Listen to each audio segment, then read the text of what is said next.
एक बार की बात है। एक गांव में मारिया नाम की एक औरत रहती थी। उसके खानदान में कोई नहीं था।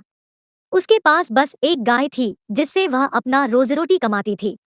गाय की देखभाल करके उसके गोबर और दूध से वह अपना गुजारा करती थी। बस यही उसके आमदनी का एक जरिया था। एक दिन उसकी गाय बहुत बीमार हो गई और कुछ ही दिनों में मारिया की गाय मर गई। यह देखकर मारिया बहुत दुखी हो गई। वह सोचने लगी कि अब मेरा घर कैसे चलेगा। फिर बाद में मारिया ने अपने पड़ोसी के घर से गाय का गोबर लाकर उसे बेचकर अपना गुजारा करने लगी।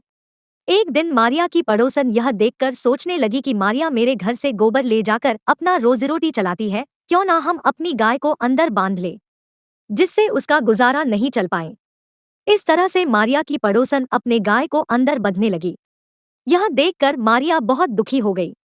फिर एक दिन मारिया गाय का गोबर मांगने के लिए गांव के सेठ के पास गई और उसने सेठ से गाय का गोबर मांगने का अनुरोध किया। यह सुनकर सेठ मन ही मन सोचने लगा कि यह औरत कब से गाय का गोबर मांगने के लिए मुझसे अनुरोध कर रही है, क्यों ना मैं उसे वह गाय दे दूं जो बहुत दिनों से बीमार है। इससे उसके ऊपर मेरा कर्ज भी रहेगा और उसे पता भी नहीं चलेगा कि वह गाय बहुत कम दिनों तक ही जिंदा रहेगी। यह सोचकर सेठ मारिया को गाय दे देता है। गाय को लेकर खुशी खुशी मारिया अपने घर आ जाती है। गाय को खाना खिलाकर उसके दूध से फिर अपना वह रोजी रोटी कमाने लगती है। कुछ दिनों के बाद उसकी गाय दूध देना बंद कर देती है। उसके बाद मारिया उसके गोबर से फिर से अपना घर चलाने लगती है। एक दिन मारिया अपने गाय की देखभाल करती रहती है। उसी समय अचानक एक बुजुर्ग आदमी उस रास्ते से गुजरता है। उसे देखकर मारिया पूछती है कि बाबा, मैं आपकी क्या मदद कर सकती हूँ।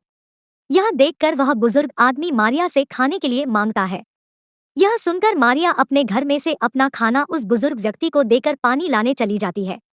इतनी देर में हुआ बुजुर्ग व्यक्ति आंखें बंद करके सारी चीजें देख लेता है कि मारिया अपना खाना मुझे दे रही है। यह देखकर वह बुजुर्ग आदमी बहुत खुश होता है और मारिया के आने के बाद उसे बोलता है कि तुमने मुझे अपना खाना दे दिया, अब तुम्हें कभी भूखे रहने की जरूरत नहीं होगी। यह कहते हुए वह गाय के ऊपर अपना हाथ फेरते हुए चला जाता है। कुछ दिनों के बाद उसकी गाय गोबर देने के बजाय सोने का गोबर देने लगती है। यह देखकर उसकी पड़ोसन उस गोबर को रोज चुराकर सुबह सुबह ले जाती थी। मारिया को इसका कुछ भी पता नहीं था। कुछ दिनों बाद अचानक एक आंधी आई तो मारिया ने अपने गाय को घर के अंदर बांध दिया। जब मारिया सुबह उठी तो उसने देखा कि गाय ने सोने का गोबर दिया है।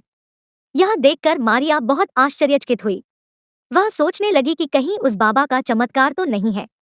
लेकिन उस बाबा का गया हुआ तो बहुत दिन हो गया। क्या इतने दिन से गाय सोने का गोबर दे रही थी? उसके दिमाग में तुरंत आया कि शायद यह सोने का गोबर उसकी पड़ोसन चुरा रही थी, तभी वह मेरे साथ इतने अच्छे से पेश आ रही थी। उस दिन से मारिया अपने गाय को घर के अंदर बंधने लगी। यह देखकर उसकी पड़ोसन को बहुत गुस्सा आया और वह सारी बातें जाकर सेठ से कह आई। यह सुनकर सेठ अपनी गाय को मारिया के घर से वापस ले आया। सुबह में जब सेठ उठा तो उसने अपने घर में गोबर भरा पाया। यह देखकर वह सोचने लगा कि अभी आकाशवाणी हुई कि तुमने उस गरीब लड़की से गाय को ले लिया है, इसलिए तुम्हारे घर में गंदगी भरी रहेगी। जिस दिन तुम उस लड़की को गाय वापस दे दोगे, उस दिन तुम्हारे घर से गंदगी साफ हो जाएगी। यह सुनकर सेठ अपने घर से गाय ले जाकर मारिया को वापस दे देता है और मारिया फिर से अपनी जिंदगी खुशी खुशी जीने लगती है।